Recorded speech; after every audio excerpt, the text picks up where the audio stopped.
Story RH, le podcast RH qui ne vous raconte pas d'histoire. Bienvenue à toutes, bienvenue à tous. History is made of stories. Dans cet épisode, nous allons parler de la revalorisation des bas salaires et de ses conséquences sur les politiques salariales. Le coût de la vie augmente, donc il faut revaloriser les salaires, c'est normal, non? Ou alors on laisse les gens se paupériser. Et dans ce cas, c'est plus dans la gamelle qu'ils vont taper. Mus par une intention louable, on donne donc la priorité à celles et ceux qui subissent le plus cette augmentation du coût de la vie. Celles et ceux qui sont marginalement les plus affectés, car ils n'ont que très peu de marge de manœuvre, c'est-à-dire les bas salaires. Et l'intention est louable et certainement légitime, mais elle n'est pas sans conséquence sur un périmètre plus étendu. Alors, revalorisation des bas salaires et politique salariale, c'est quoi l'histoire ? En période de forte inflation, à laquelle les esprits ne sont pas préparés, les mesures en faveur des bas salaires constituent une réponse des autorités, qui s'imposent aux entreprises. C'est par exemple le cas en France par l'intermédiaire des augmentations du SMIC. Ces augmentations imposées ont d'ailleurs un impact significatif sur l'évolution du salaire moyen, comme le montre une étude de la Banque de France portant sur une longue période. Je cite. « Du fait des coups de pouce dont il a bénéficié, le SMIC a connu une croissance plus élevée que le salaire moyen sur chacune des décennies de la période 70-2009.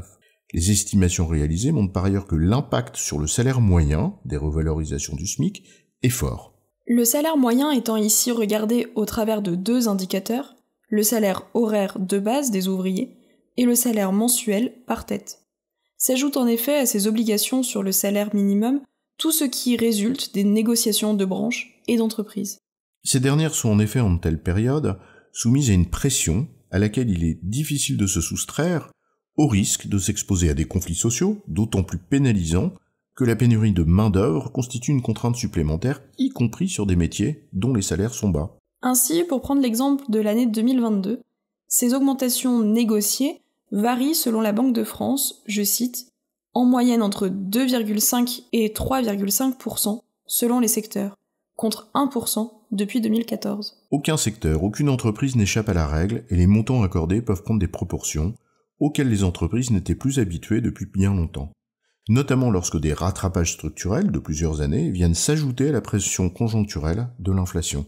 Il n'est pas question de discuter ici de la légitimité ou non de telles mesures en faveur des bas salaires, mais simplement de constater l'une de leurs conséquences, qui n'est pas si facile à gérer pour la fonction RH. En effet, en augmentant marginalement plus les bas salaires que les autres, ça conduit inévitablement à un tassement de l'échelle des salaires de l'entreprise.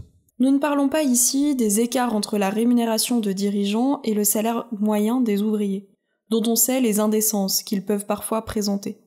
En revanche, la structure des salaires entre le bas des classifications et le haut est modifiée de fait, parfois de façon significative. Logiquement, deux possibilités s'offrent alors à l'entreprise. La première consiste à ne pas accepter ce tassement et par conséquent à répercuter des hausses comparables sur les autres populations, ce qui est socialement difficilement acceptable en l'état. La seconde, c'est d'accepter ce tassement au motif qu'il répond à un souci d'équité et d'ordre social. Cette seconde hypothèse a un effet induit et il n'est pas anodin. Ça peut remettre profondément en cause la structure rémunération-classification des emplois de l'entreprise. Or, toujours dans cette hypothèse, c'est le plus généralement ouvrir une boîte de Pandore dont les conséquences sont toujours difficiles à maîtriser, surtout dans les secteurs d'activité où les marges de manœuvre sont faibles. Derrière cette question, il y a bien sûr celle de l'alourdissement des charges récurrentes qui pèsent sur les comptes des entreprises, dans une période durant laquelle l'ensemble des contraintes qui pèsent sur leur activité ne cessent de croître. Mais le fait de favoriser significativement les bas salaires pour qu'ils soient moins impactés par l'inflation sonne aussi comme un dilemme pour la fonction RH.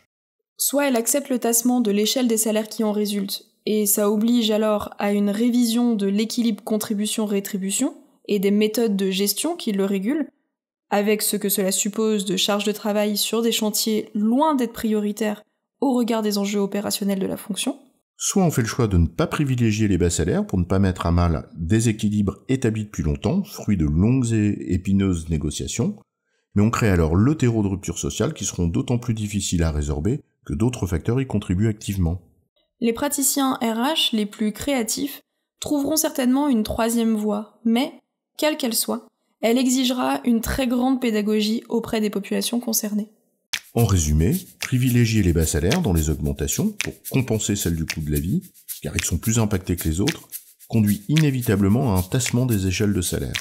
Et ce tassement peut constituer un véritable dilemme lorsqu'il exige une révision en profondeur de l'équilibre contribution-rétribution et des classifications d'emploi qui le régissent. J'ai bon, chef ? Oui, tu as bon, mais on va pas en faire toute une histoire. Story RH, le podcast RH qui ne vous raconte pas d'histoire. Retrouvez tous les épisodes sur storyrh.fr.